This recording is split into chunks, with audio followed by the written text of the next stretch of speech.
काला पानी इतिहास का एक ऐसा नर्क था जिसका नाम सुनते ही आज भी लोगों के पैरों तले जमीन खिसक जाती है। अंग्रेजों ने क्रांतिकारियों की आवाज को दबाने के लिए इस नर्क का निर्माण किया था।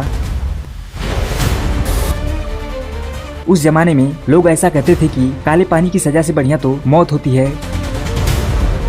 और सच में अगर आप उस समय इस जेल में क्रांतिकारियों पर हो रहे अत्याचारों को अपने आंखों से देख लेते तो आपकी रूह कांप जाती। यह जेल इतना खतरनाक इसलिए था क्योंकि इसे भारत से कोसों दूर बीच समंदर में एक टापू पर बनाया गया था, जिसके चारों तरफ सिर्फ पानी ही पानी था। और ऐसे में ना ही कोई वहां से भाग सकता था और ना ही कोई इन कैदियों से मिल सकता था।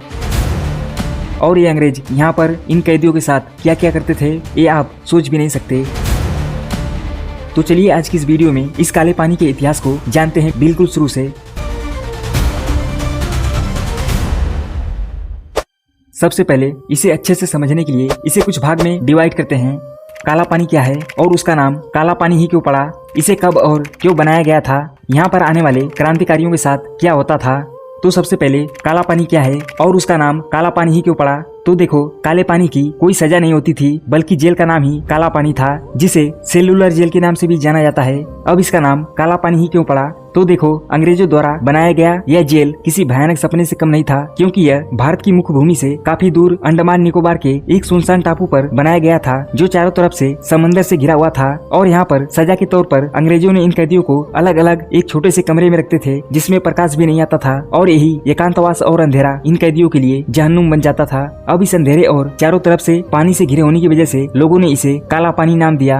अब दोस्तों, वीडियो में आगे बढ़ने से पहले अगर आप एक सच्चे देशभक्त हैं तो आप इस वीडियो को लाइक जरूर करेंगे।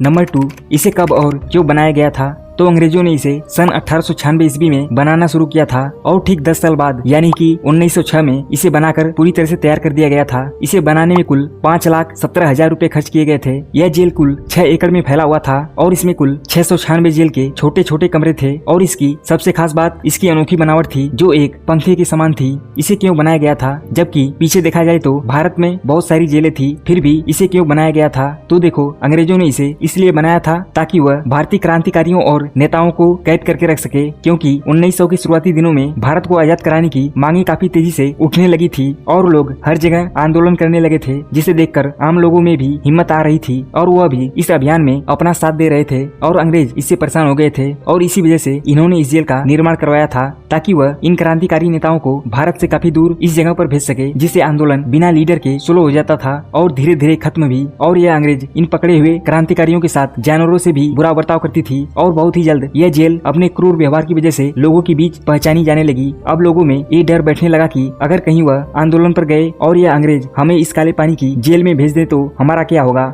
और सच में उस समय लोग इस काले पानी की सजा का नाम सुनकर मरना पसंद करते थे, लेकिन यहाँ पर जाना नहीं। लोगों में इसका इतना ही खौफ था।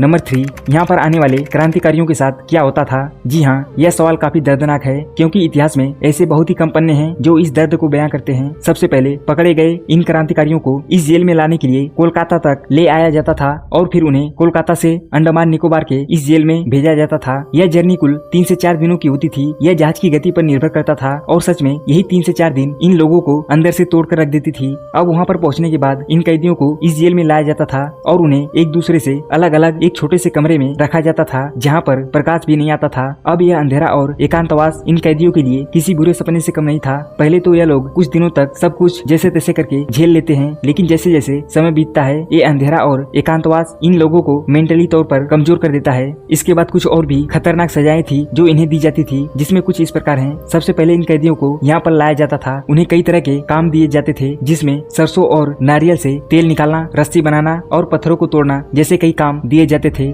और अगर कोई इन कामों को करने से मना कर देता था तो यह लोग उसे बेड़ियों में जकड़कर कोड़े मारते थे। और यही नहीं बल्कि इन कैदियों को सिर्फ इतने ही खाने दिए जाते थे जिससे यह जी सके, और इन्हें जो पानी पीने के लिए दिया जाता था वह साफ भी नहीं होता था। और साथ ही इस जेल के अंदर इन कैदियों को सोने के लिए कोई बेड भी नहीं दिया जाता था, जिससे इन्हें ठंडी हो या गर्मी पूरे साल जमीन पर ही ऐसे ही सोना पड़ता था। और ऊपर से मच्छर अलग से काटते थे, जिससे यह कई बार काफी बुरी तरह से बीमार भी हो जाते थे और इनके बीमार होने के बाद इलाज की भी कोई खास व्यवस्था नहीं थी। ऐसे में कई बार तो सिर्फ बुखार की वजह से ही उनकी मौत हो जाती थी। इसके अलावा अगर कोई इनसे बगावत करने या यहाँ से भागने की कोशिश करता था तो यह लोग उसे फांसी पर लटका देते थे। अगर इन सभी बातों को साफ शब्दों में कहे तो यह उनके लिए जीते जी एक नर्क था, क्योंकि इन अंग्रेजों ने यहाँ पर न जाने कितने क्रांतिकारियों को मार डाला, इसका कोई रिकॉर्ड मौजूद नहीं है। और इसी वजह से इस जेल को भारतीय इतिहास के एक काले अध्याय के रूप में देखा जाता है। यह कुछ क्रांतिकारी हैं जिन्हें इन जेलों में रखा गया था। इसके साथ ही इस जेल में आजाद हिंद के पकड़े गए कई सिपाहियों को भी रखा गया था। और इस जेल में सिर्फ भारतीयों को ही नहीं रखा जाता था, बल्कि बर्मा से भी लाए गए कई कैदियों को भी यहाँ पर रखा गया था। तो दोस्तों, यह थी सेलुलर जेल की कुछ जानकारी। आशा करता हूँ कि आपको यह जानकारी जरूर पसंद आई होगी। अगर आप सभी इसी तरह की और भी जानकारी पाना चाहते हैं तो सब्सक्राइब जरूर कीजिए और साथ ही कमेंट करके हमें अपने सबसे फेवरेट क्रांतिकारी का नाम जरूर बताइए।